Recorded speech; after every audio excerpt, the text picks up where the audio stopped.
Did you have these abilities of connecting to the other side prior to that, or was that the first experience? I have definitely always had an ability, but it was suppressed until I had a visit from my dead mum.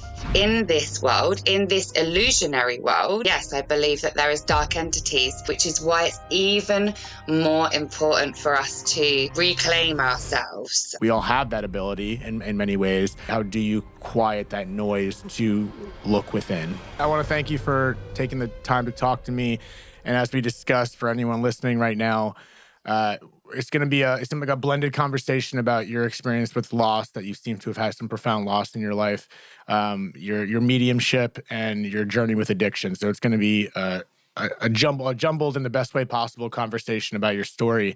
And I would love to jump into it wherever you see, the most represented to get going.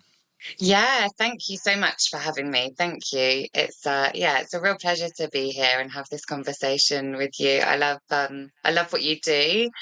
And I was really excited to come on and explore this endless subject with you. So my story goes, childhood and everything was all great. There was some stuff that went down, but when it came to death, I didn't really experience death until I was 8 years old and my nan passed away, my grandmother. And, it was kind of, I want to say quite natural for you to grow up and for your grandparents to eventually pass away. She was ill.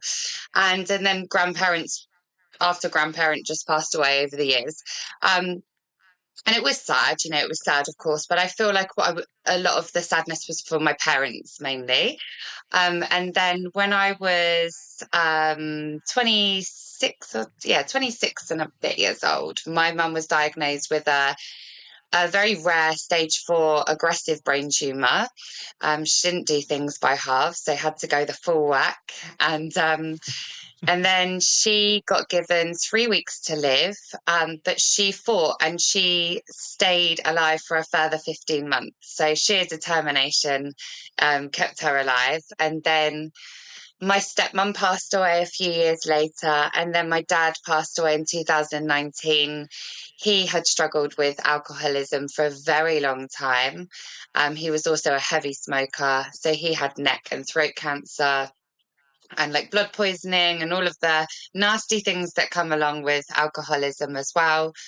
And that was, in 2019. And then in 2020, my sister was diagnosed with a very rare form of breast cancer. It was an inflammatory breast cancer, which then moved to her lungs. And then her prognosis was terminal, and she passed away last year in May. And then in November last year, one of my very close best guy friends passed away very suddenly overnight. So it's been a ride.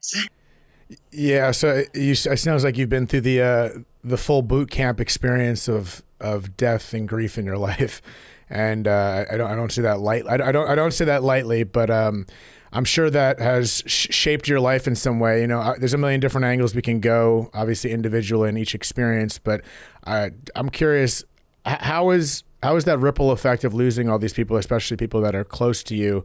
How has that evolved from each experience? 'Cause I'm always curious, when you lose someone in your life and then you have some experience under your belt and then you lose someone else, and it doesn't necessarily make it easier, but how is the evolvement of experiencing so much loss changed with each loss, if that makes sense? Sure. Oh my gosh, this is such a great question. A very refreshing question to be asked, because a lot of people think, just because it's not your first rodeo, you're you're going to be okay and you're used to it or Mhm. whatever, but it's just not like that at all. It's such a unique experience every single loss.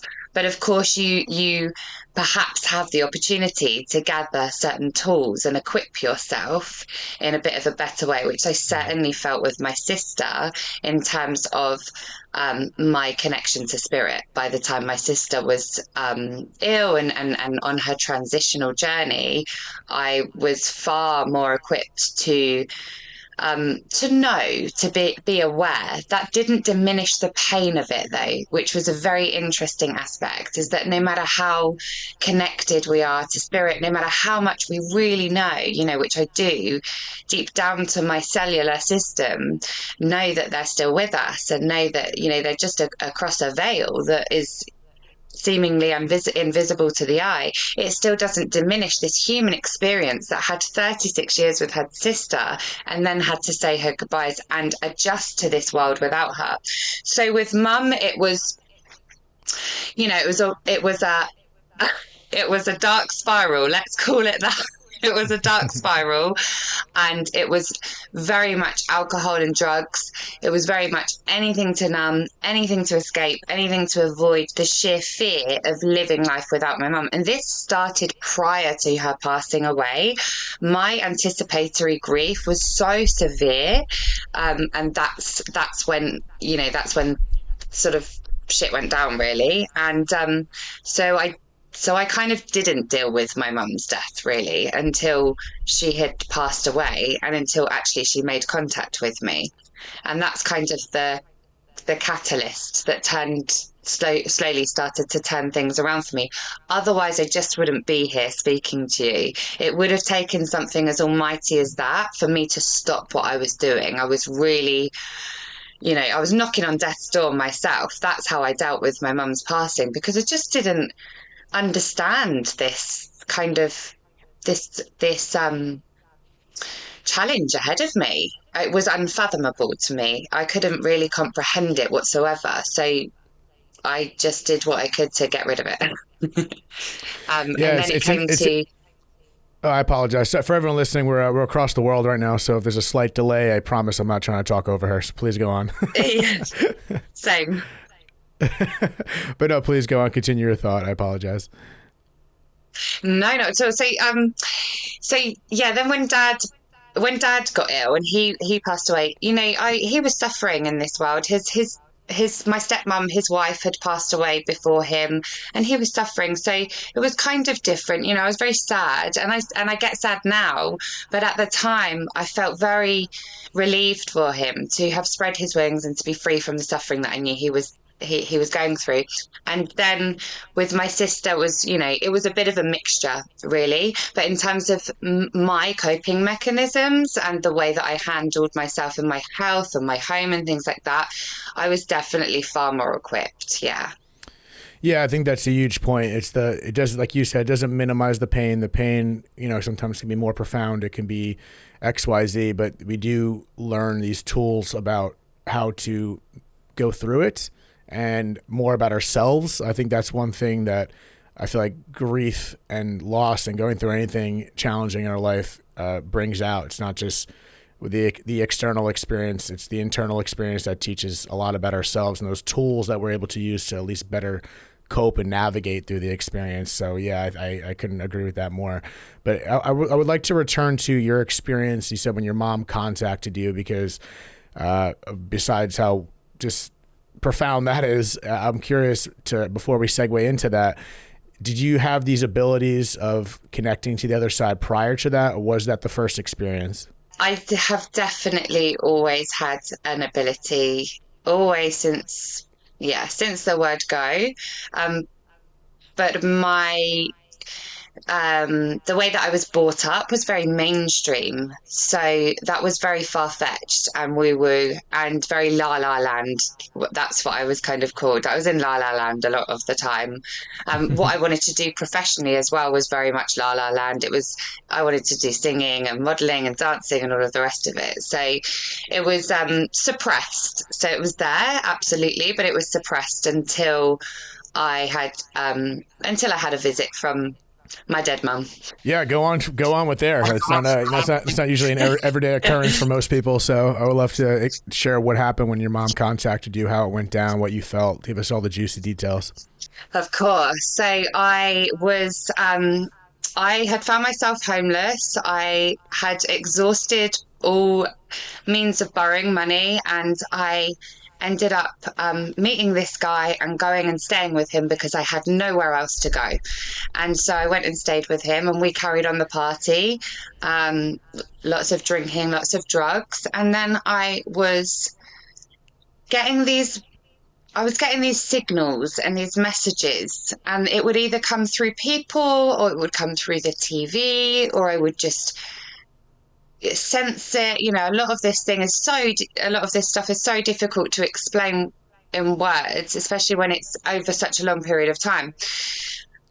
But I do try my best, and that is that I was kind of initiated into these trance-like experiences. So I was initiated first of all to shut up because I was so loud. I was so angry and so sad that I was just not quiet at all. You know, nobody could speak because I was continuously projecting my pain.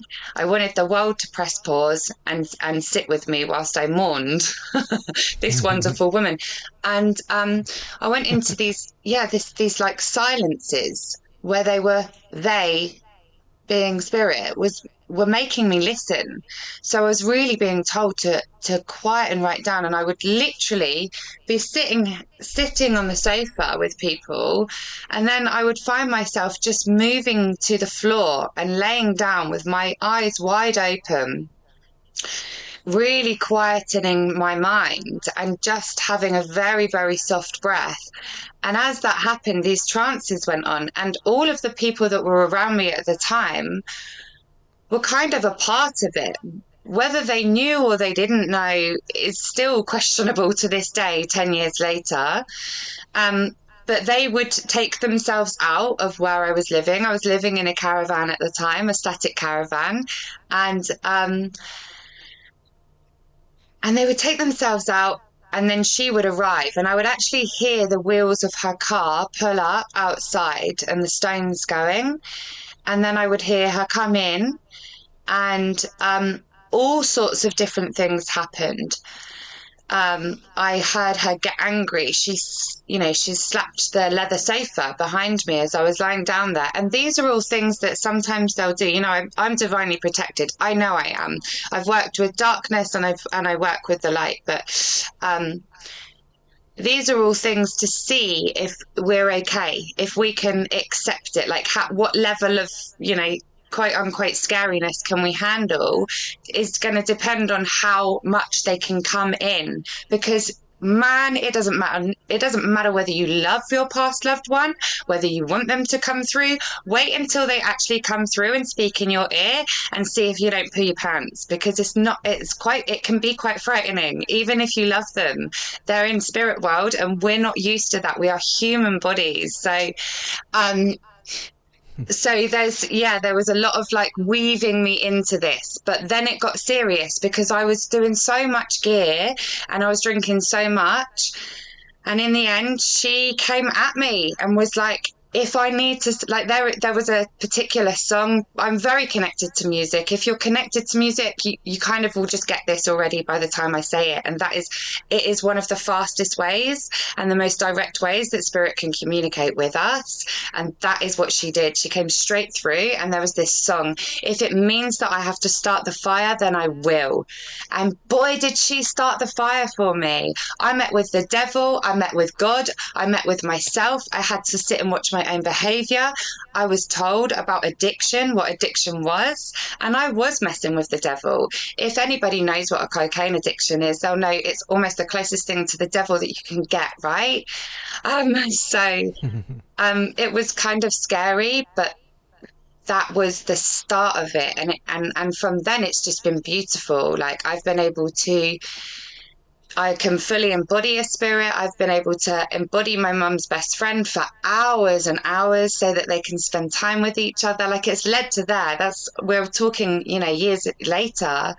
But the kind of forceful nature of her visit was the one that I needed in order for me to accept that actually we're an extension of something far greater than what we're banging on about down here.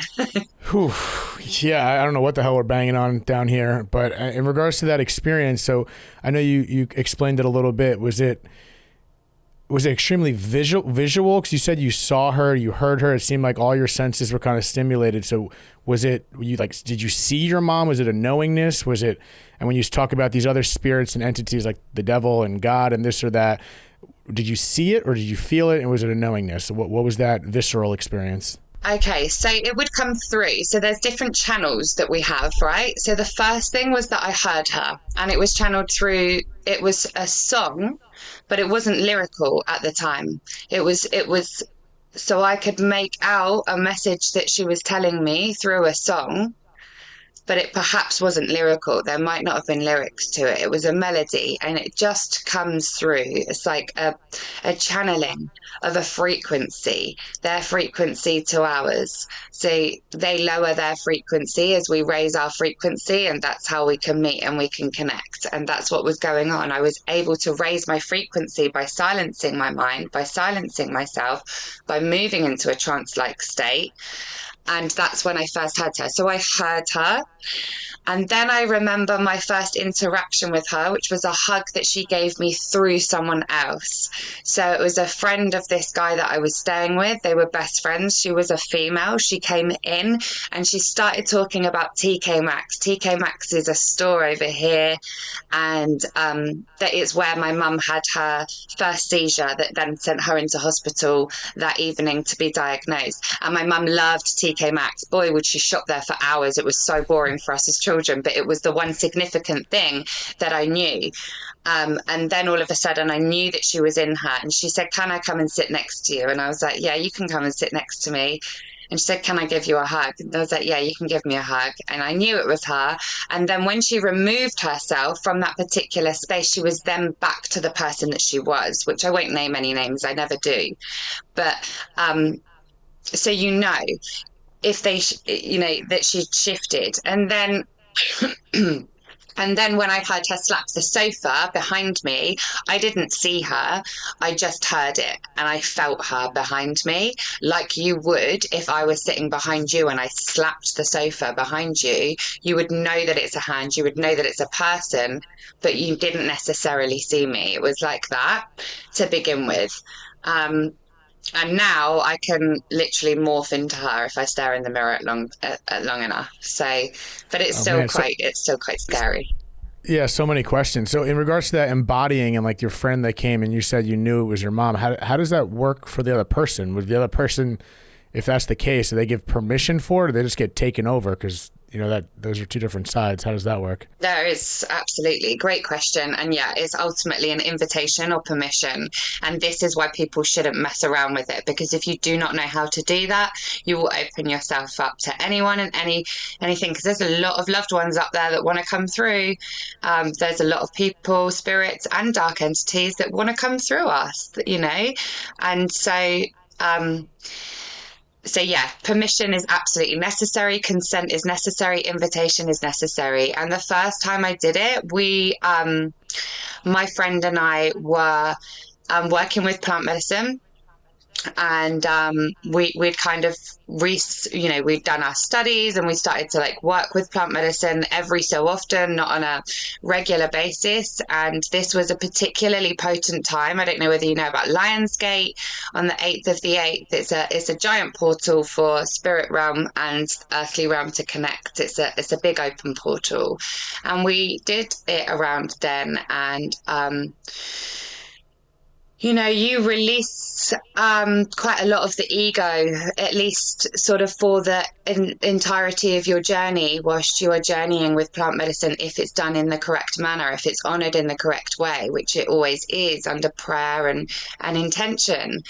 And this now is done, without not always being induced on plant medicine, but this particular first occasion, which was one of the most profound moments of my entire life and hers as well. We were in Amsterdam and we were on a houseboat. We had rented this houseboat, this lovely, beautiful houseboat, and I opened the door because I just knew that the door needed to be open. And often when I do readings now, anybody over the other side for them will ask me to open the window so that they can come in nicely. and she was sitting on the floor, and she said, I feel like they're here. And I already knew that they were there. And this was her mum and my mum. They'd both passed away. And then we were just sitting there, and I was sitting there like this, and we were just, in awe of this presence of them both. And she's sitting next to me, and I just kind of looked away, and I said to my mum, I said, am I allowed to ask her? And she said, yeah, you can ask her, no problem. And so I said to my friend's mum, in spirit, I said to her, you're welcome to use my entire body. If you would like to come in, you're welcome to use my entire body. I can't tell you why I felt called to say that. It just is. It just is very, very fluid, very organic, and it's a sensation like no other. You just kind of go blah, blah, and then all of a sudden I looked at my arm, and I knew it wasn't my arm anymore. I knew it wasn't my hand anymore. I knew it was hers. So I turned around and I gave my friend a hug, and then I pulled away from my friend and I said, do you know that that was your mum? And she was like, oh my God, are you okay with this? I've got chills now telling you even now, which is so lovely. Um, and she said, are you okay with this? I said, absolutely. And then I held her in this like fetal position while she bawled with her mum. This was not me. I step aside, and her mum got to say the things that she needed to hear and say the things. And you know what? Even experiences like that, it still doesn't actually minimize the pain. It's even though you have these incredible experiences with them and you hear them say, I miss you, I'm watching you. She's said so many beautiful things. She can smell her, she can hear her voice, um, and she can feel her.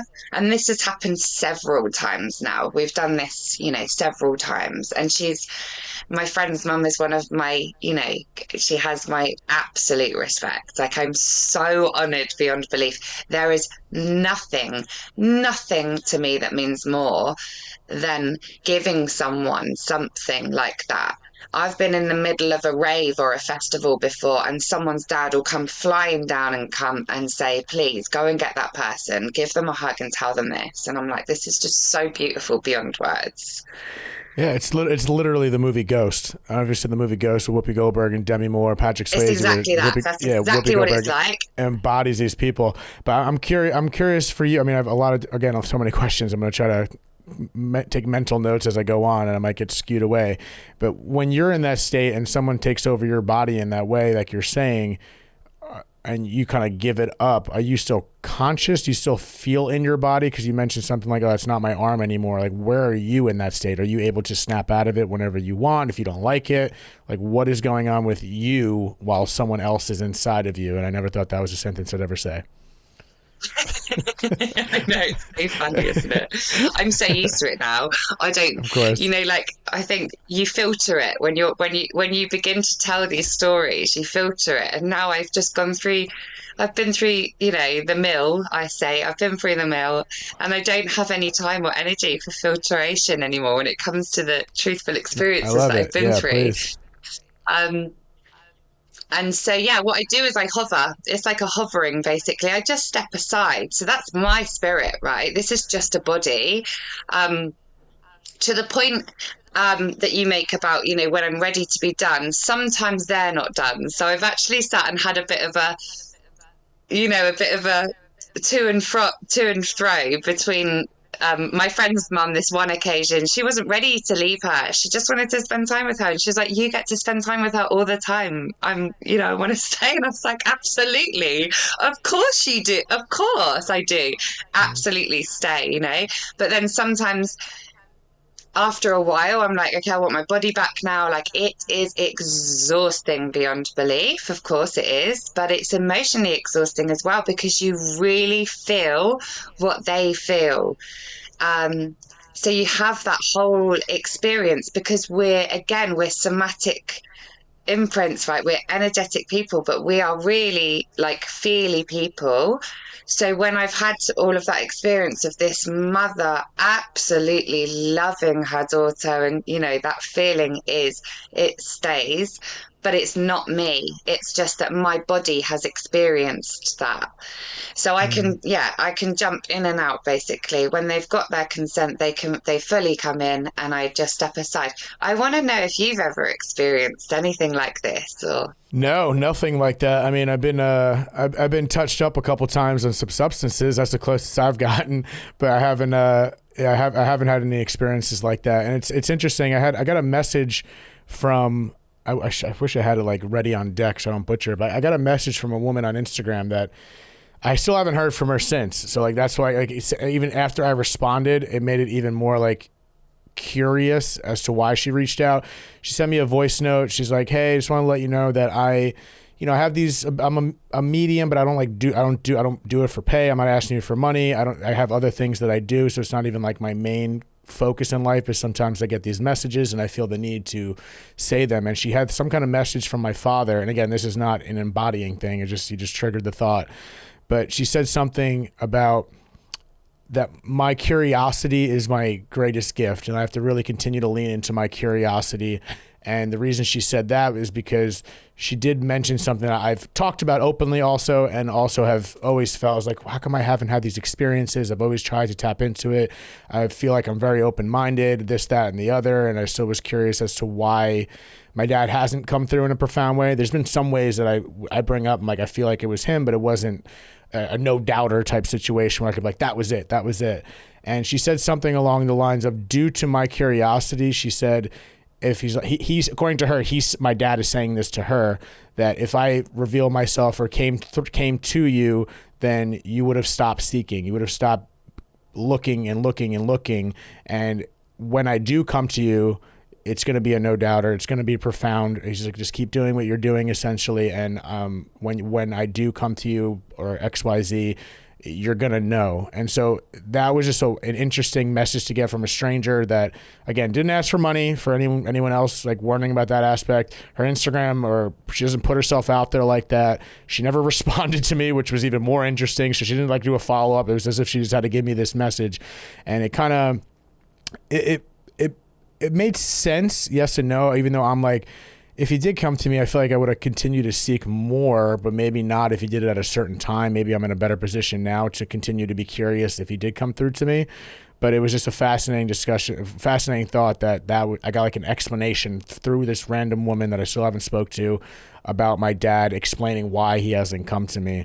So that was a long-winded non-answer to your question, but like that was just an experience that I had recently that answered maybe why I haven't had those experiences with my father. And again, it's always been like a little, not frustrating, like I just accept it for what it is and it doesn't change my beliefs, but it was just like, yeah, why hasn't he, you know what I mean? Like I'm so open to it. I have these conversations. I ask, I feel like I even literally say out loud, like I'm open to it, come to me if you will.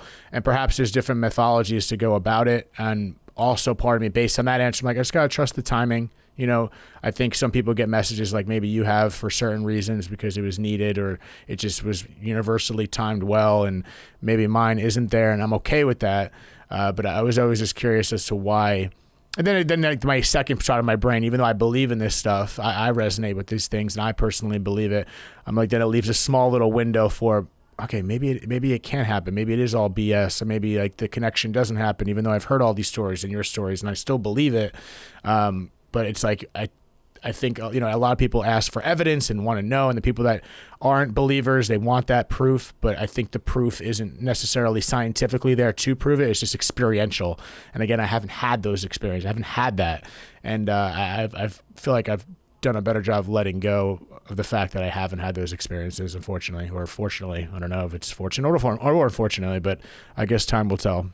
yeah, I think that's really beautiful, you know, because I think that the unfolding is part of the journey and so exciting to reflect upon as well. When you actually sit and you see all the synchronicities starting to unfold and the like, it blow your mind coincidences that can't be coincidental, you know, that's when it starts to get exciting. And even if like I said, even though I've had these profound moments, or even these profound experiences, actually moments, they've lasted for hours, some of them, but even though I've had days, I can still sit in front of my mum's picture and be like, where are you? Why are you not showing up? Why is this sign not big enough? I'm sitting there, I think it was like literally a week ago, I'm sitting there in front of my altar space and I'm like, bigger, mum, I need a bigger sign. No, the candle flickering isn't working for me. I want bigger, so it's really natural for us to kind of weave in and out of profound experiences and then like move back into like, where are you? Why aren't you showing up for me? Um, or acceptance as well, and just acceptance, like that it comes and it goes, or it will come when it's supposed to come.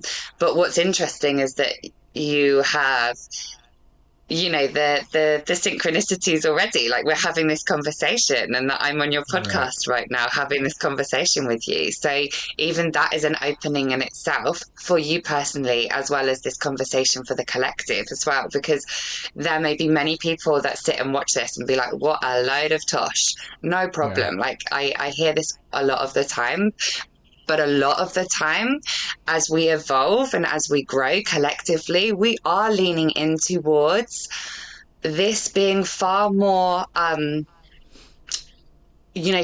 grounded information than woo-woo information. If you look at anybody, all at the moment, these top leaders and the most professional, successful, richest people in the world are meditating and are connecting to something higher than themselves. All of these people Hmm. that are starting to make all of this wealth and do all of this public speaking, they are all connecting to spirit. They're all connecting to their energy. So it's kind of like, get on the train, or you're going to just sit there with your the crowd that's going to get smaller, and that's okay. And anybody that says it's not okay isn't so spiritual after all, because I'm not here to say that I'm higher up the path just because I've embodied my friend's mum and my mum and my sister and all the rest of it. That doesn't make me any more spiritual than Joe Bloggs working in the corner shop. Not at all. Hmm. We're all spiritual beings and we're all extensions of the same source, but we're all just here having different experiences so that we can learn the individual lessons of forgiveness that we need to learn. Forgiveness being like, this shit's not real. The only thing that's real is like, where we come from, love, which is why the quantum field at the moment can be accessed so much by so many people manifesting shit all the time, left, right, and center. They're not doing that with their ego. They're doing that with they're co-creating.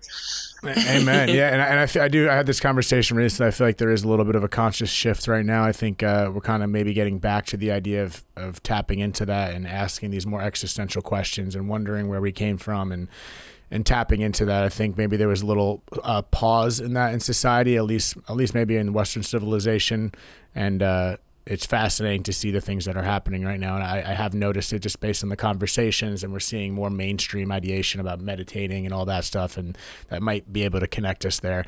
I might be jumping back and forth here, but what I've heard a lot of times, I'm curious what you think. People that either maybe religious or people that just don't believe it, and this, that, and the other. When people say tapping into the other side and connecting to spirit and this and that, it's not spirit. People sometimes say that's a demon. You should stay away from that. What does that mean? So anything that's fear-based, is not kind of what you want to be working with. And you really need to connect to you need to be strongly connected to your intuition. You have to protect your energy levels in this human realm as well, in this earthly realm. But I would say there is different experiences for different people. Like I have definitely experienced dark entities, I suppose you could say that, but I've just done far more study into truth, and that overpowers it when you realize like that even that is actually seeming a seeming separation. It's like part of this illusion that we are um we're projecting. That's our perception. Like, I don't believe this. I don't believe that God created this world. That's not what I believe at all. I don't believe that God would create, God, the wholeness, the oneness, would create a world with suffering and separation. I don't believe that. But I do believe that everything that causes us fear, causes us discomfort, causes us pain, whatever you want to call it, is tapping into us to remind us to go back and think again, choose again. Which voice am I listening to? Am I listening to the voice of the ego, or am I listening to the voice of God, source, spirit, the universe, whatever you want to call it? My higher self, my higher power, the power that's aligning with my greatest good. You can call it that, bring it in, be selfish, for sure, do that, you know. But I do believe that if you believe in the dark entities and you work with that and you explore that, then yeah, you're gonna work with that and you're gonna explore that. You're gonna bring that So, in. so is that evil side, that demonic side that some people worship, those dark entities that you're talking about? Are you saying those are real entities, or those are entities that are created by the ego, and the reality of whatever the other side is like all good? You know what I mean? So is the evil dark spirit something that we're as humans egotistically creating and making real, or is it really dark entities? Yeah, I believe that it's what we're making real. But this is my belief system down to like a faith level. So I mean, I'm non-religious, I'm spiritual. I follow the beliefs of A Course in Miracles. I don't know whether you've ever heard of A Course in Miracles, but it's one of the ways that we can learn about forgiveness at the level of a cause rather than the effect. So exactly what you're saying. Yes, I believe that our egos made this up. I believe our egos made up this entire world, which is quite a far-fetched statement, but if we had 10 hours, I'd be able to explain it in more depth. But I do believe that, yes, in this world, in this illusionary world or this illusionary universe, then yes, I believe that there is dark entities. Of course, there's only so much I can say about that in terms of us as a collective and who's running the show and all of the darkness that is showering upon the earth and our babies.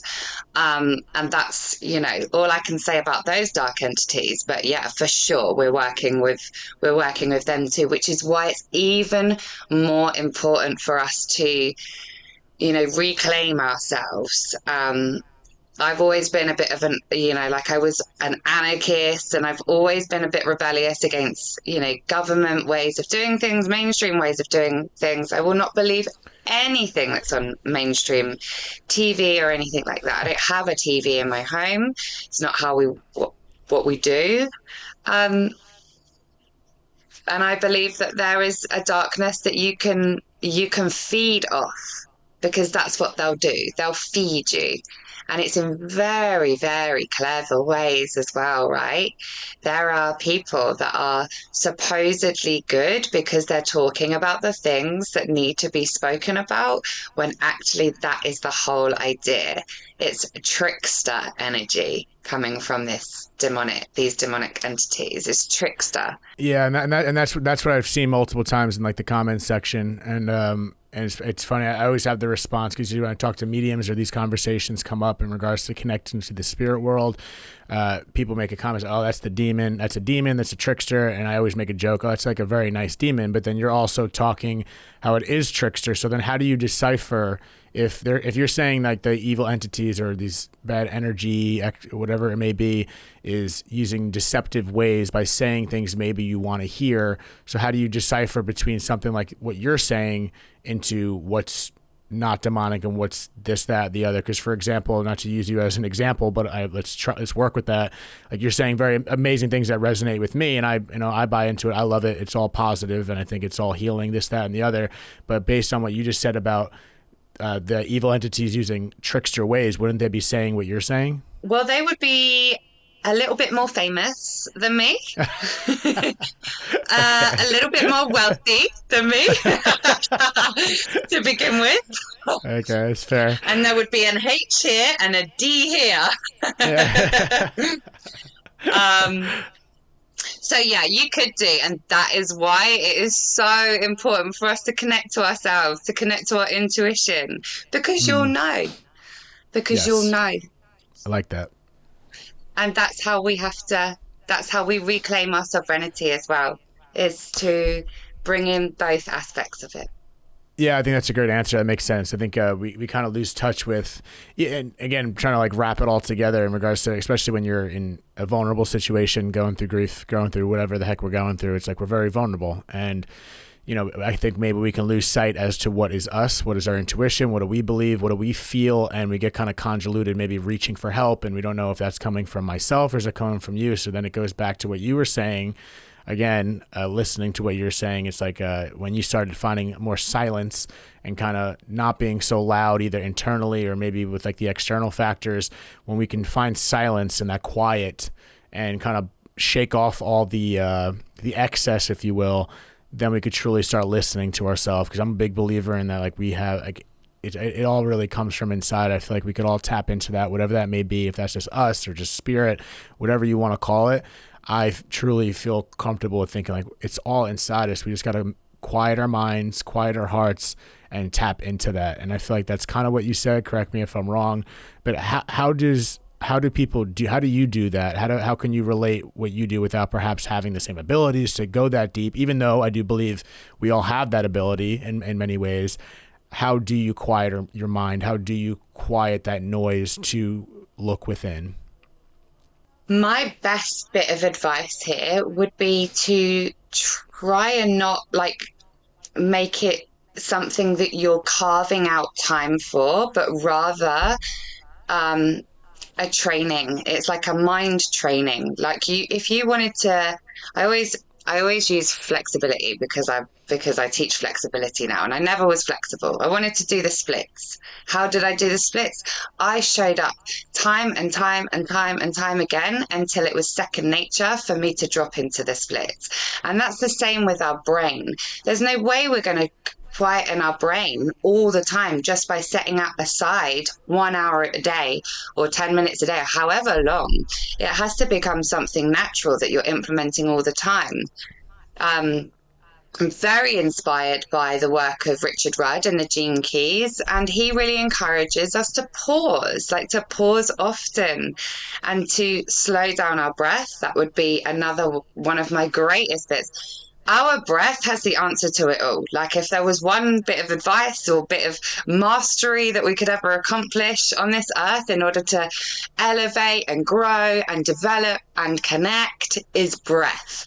Master the breath in a way that it becomes instant for you, rather than to react or to think. You instantly soften, like you Mm. just soften, because rather than breathing up here and shallow breathing like majority of the world is doing, we start to expand. We literally are breathing into our hips, into our ribs, into all four directions, and lo and behold, we quieten the mind. Breath is energy. We're instantly connected, and gratitude. But that is super difficult when you're balls deep in grief. So this doesn't, I don't say any of this lightly. It is not easy. Like, I literally can go from this calming, lovely vibration to I want to smash it up. No problem, because I am human. I'm having a human experience. If I was enlightened by now, what? Wouldn't it be lovely? But I'm not. I got a long way to go. Yeah. I got a long Yeah. way to go yet. So we keep practicing and we keep repeating. And it doesn't matter how many times you keep repeating, you continuously choose again. No matter how many times you think you mess up, I really didn't want to be horrible to that person in the shop. I didn't want to snap at my wife today. Oh, I really didn't want to be angry with my child today. It's okay. What is in your control is choosing again and keep choosing again. And then when you can learn to do that by quietening the mind, it becomes something like that's just, it's just it's a journey that you just won't fall off of because you get so much from it. Couldn't agree more. I think it's like you said, it's the key word there that people say all the time. Of course, is that journey, and I think journey. a journey is a long word, if not in the letter base. It's a journey. It's a long ride, and I think we have to learn to give ourselves grace. I say that all the time. Like, we have to give ourselves grace, and it's like I feel like I've gotten better at it, but I feel like I've always been pretty hard on myself for whatever reason. And then I got to this point where breathing is a big part of my life, and perhaps I could do it more in regards to, sitting down, which I like to do, even though you said you could just make it more of our daily practice. But that breathing it really is magic. And it's such a simple trick that people know about and don't do, but taking that pause, that makes sense to me. I like that. Like, literally in the middle of the moment when you start catching yourself getting riled up, that deep breath, it really works. I mean, try to reach for all these other answers that just seem, there's a million different help books out there, a million different social media videos you can watch about this, that, and the other. But I think we just have to go back to simplifying. Like, I think there's such a complicated world, it's hard to simplify. But I think if we just go back to those simple, basic tasks, just like breathing, that can make the difference in a life. It's wild. It really can. It It's really crazy. can. It's just, yeah. I don't know. It's just I just like, simplify. I literally had this exact. It's funny. I had this exact. There's a lot of things we're talking about. Like, just had this conversation with my friend, like off the record, and it's I don't know. We're all figuring it out, and we all have different ways of figuring it out. And it kind of taps into what we were talking about again, like why I haven't had a profound experience with my father. And then I actually do want to ask you, is like, what is your belief into why some people have these profound experiences and some don't? I think that everything that happens to us is at a particular time for us. I think it's just unfolding just as it should. And I think that we can change things and we have certain power over things. This is why when, you have a reading or something and someone's going to tell you about something in your future or whatever, like, you can still have some influence on it. Don't, Mm-hmm. just because you're told by the astrologer or the medium or whoever it is that you're receiving a reading from, doesn't mean to say that that's the be all and end all. You still have influence. And sometimes that is why you are there having a reading as well, so that you are pre-warned of Yes. something and you can do something about it, which is wonderful. Um, Yeah. It's actually funny you so say that because sorry again. That's the cross the pond lag right there.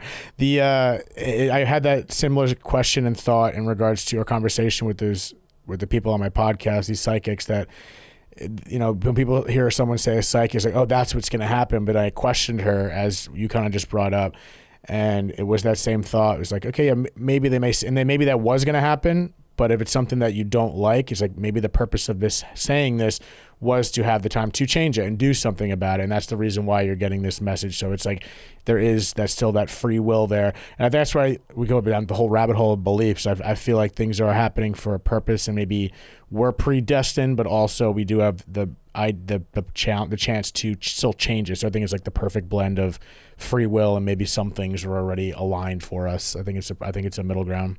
I agree. I really agree so much. So, I think that we can put something out there as well. We're quite magnetic beings. If we think about something, we really call it in sometimes. And so I think that if this profound experience is supposed to happen, then you will feel like more of a need for it to happen rather than just like a want for it to happen. That you feel like this is a part of, your personal ascension, and that it needs to come in order for something to light up in you or to make sense in you.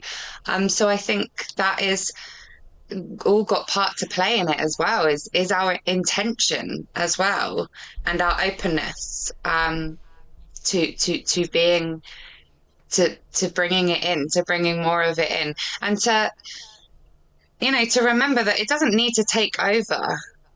Nothing else needs to be lost in order to, like, for you to bring in spirit into your life. You don't have to change your world and become a hippie because you want to bring in spirit. You don't have to use natural and homemade products and start growing your own food because you want to meditate. It doesn't, it's not like one size fits all. It looks different for everybody. And that is what's so beautiful about this, because that will reveal to you so much about yourself.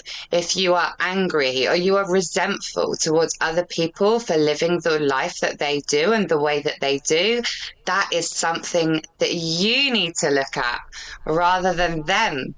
My sister, I know that she was enlightened. I know that she was.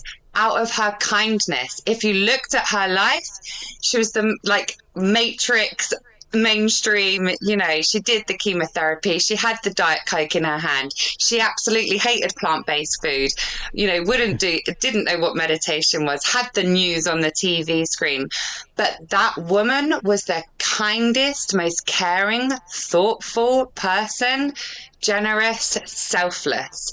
That's what makes you spiritual. That's when you're on the path that you want to be on.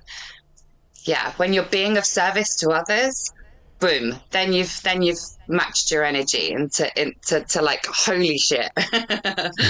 Yeah, it's so interesting because I think it's all an individual journey, and we have to look within ourselves. But at the end of the day, when we do that, it's kind of reciprocal on being part of the world by finding inward, finding that peace, finding the spirituality, and then it allows us to serve other people. So it's like we're all in this together, but we all got to figure out on our own at the same time, and it's like a perfect blend of all that jumbled together. I don't know, it's all magic to me. I love it all. I think it's exciting. It's an interesting little world out there, and I think we have to learn to enjoy it the best we can. And I know everyone's got different circumstances, so we don't have all the equal opportunity, which makes it more challenging. But at the end of the day, we have to work with whatever we have. And I do believe people that I can't personally relate to experientially have the ability within them to do that. We just got to buy into it and kind of shift our paradigm. But Charlotte, I want to thank you for taking the time to chat with me. If there's anything that you feel like you want to get off your chest that maybe we didn't cover or tap into before I do say goodbye to these fine podcast listeners, you feel free to kind of freestyle the mic, if you will. Well, I just wanted to add to what you just said, like have fun with it. And, you just said just want to add, like, spirit's will for us is joy. Like, we have become such serious beings. We have become so serious. And when we lighten up a little bit and we start to realize that we're playful beings and that's where we should be, then really cool stuff starts to happen as well. So I just wanted, to like enhance what you just said about having fun, and just because it's getting a bit serious, isn't it? So we might as well just have a bit of a play around whilst we're here. That's all. That's honestly, there's like a lot. We're talking about a lot of things that I say all the time, and maybe I say a million times in the podcast. Sorry, bear with me, but it's playful beings. That's like again, last night I keep bringing up friggin' same shit that I've been saying off the mic, but I was like, I feel like I'm a man, but I'm also like a child, and I love it. And even the girl I was hanging out with, she was like, "That's a good thing." I'm like, "No, I feel it's a good thing. I want to keep that childlike playfulness. I want that wonderment, that curiosity, that not take it all seriously, and in certain moments, out of respect to others, I understand the difference of when you have to step up and maybe keep a little bit more of a serious tone. But even within that serious tone, I still want to be playful, and not to insult anyone. Some people can't handle that, and I'll step back. But for me personally, in my journey, playful. I just want it's like a magical world out there, even amongst the chaos, and I want to be there to have fun with it, whatever that means. So. Thank you again. This was an awesome conversation. Perhaps we're going to stay in touch, of course, and maybe we'll do it again at some point, because I'm sure there's a million different angles we could have discussed.